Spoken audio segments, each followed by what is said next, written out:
The weight of darkness is a chilling vice, so hold fast to your beacon of hope. Though it may be small and frail, its gleam is armor. For the veil has been torn, and we are not alone. Shadows dance and spirits roam, demons etch their mark. A thump and groan ignite terror and hope. For each open door is a creak towards proof. We analyze the data and we ponder the clues. What secrets do they hold? Is this truly a game of terror, or is it discovery? It matters not what they say, but the mere ability to speak it. It's not that they can touch our world, but what they leave behind. For it is in the embrace of darkness that we find the truth. So I ask you again, is this truly a game of terror, or is it science? And can we even tell the difference?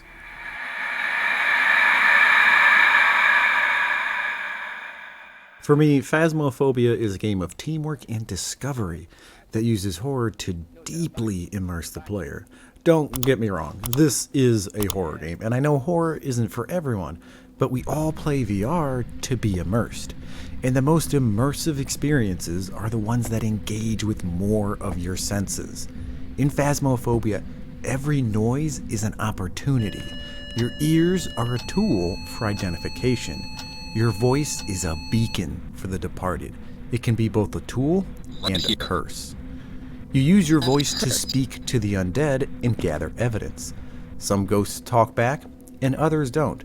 But even the silence is evidence itself. You see the room go cold when your breath puffs out in a chilling mist of possibility. Very few games engage with your senses the way Phasmophobia does. Its investigative nature demands that you become in tune with the environment.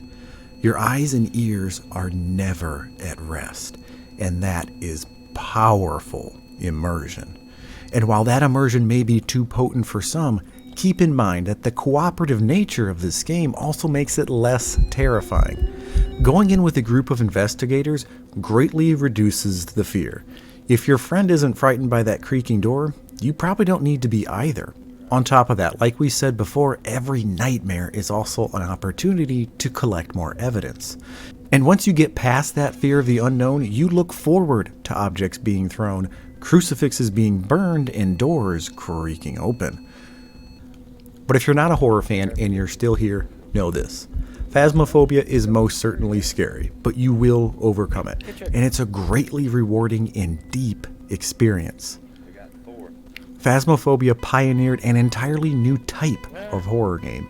It screamed onto the scene and almost instantly became an indie cult phenomenon.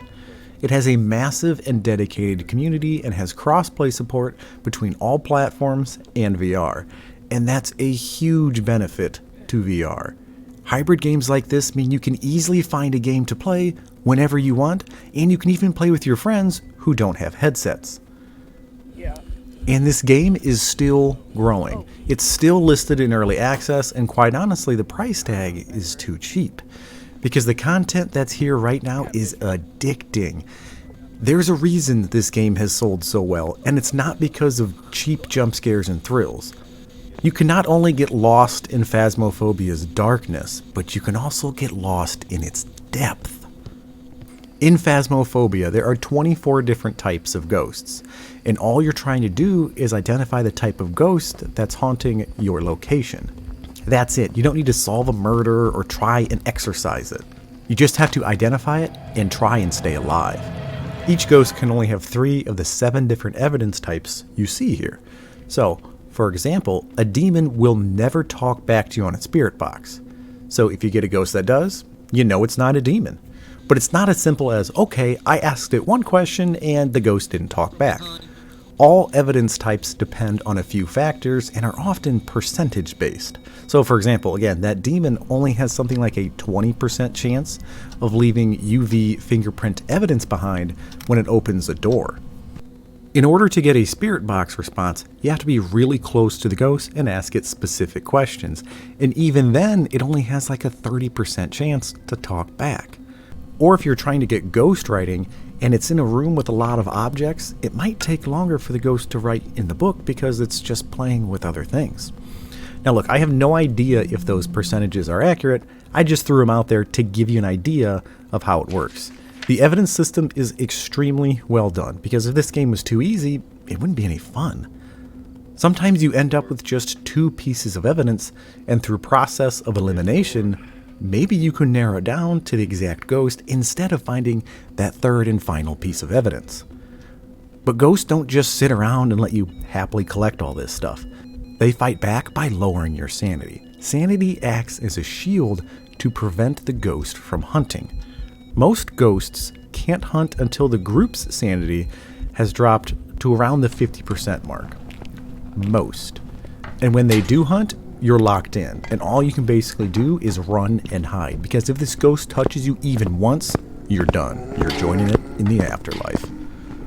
Each ghost has a different feel to it, the way it haunts and interacts with the world. Some ghosts have unique behavior patterns or characteristics. Poltergeists, for example, tend to throw things more often and throw them further. So if shit's flying everywhere, maybe it's a polty. If the ghost hunted early and often, it's probably a demon. Shades tend to be shy and don't interact or leave much evidence behind. And a wraith will never step in salt, and so on. But if you noticed in those examples, I said things like probably, tend to, and maybe. And that's because no 2 ghosts are really the same, even if they're the same ghost type. Sometimes you get a shy poltergeist who isn't overly throw happy. Demons don't always hunt early, and besides, there are other ghosts that do. And maybe you haven't seen any footprints in the salt yet simply because the ghost hasn't stepped there yet. There's so much depth to master in the ghost behaviors in this game. In fact, in order to play at high difficulty settings, you need to become an ethereal Sherlock Holmes. Because everything the ghost does becomes a language with a singular purpose, and that purpose is to tell you the type of ghost you're dealing with.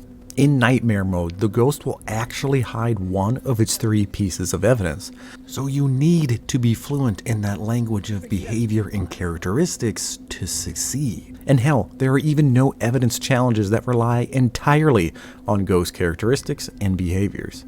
Look, there are plenty of YouTubers out there who've made an entire career out of making tutorials and guides for just this game. And that's because Phasmophobia Shadows are full of secrets to learn and discover. This game very much starts off as a horror game, with kind of a learning curve, but soon it becomes a game of logic and deduction and intense study. There's a plethora of ghost hunting tools at your disposal. What you see here in the van will all help in some different way. Some tools are used to gather evidence, others help generate income, and a select few give you feeble defenses. But I'm not going to go into the details on all of them. That video would take forever. But the good news is there's a lot of great content already out there from people who've already explained all these items. Because again, this isn't a game of cheap jump scares and thrills. This is a highly refined system of investigation. So I'll ask you this once more. Is this truly a game of terror? Or is it something more? I hope you enjoyed this video. If you did, give me a like, leave me a comment. I don't just churn out content for an algorithm or even try to do the most popular thing. I try to make videos that I think are compelling and that are just fun to make. So if you want to see more content like that, consider subscribing. Thanks. Catch you next time.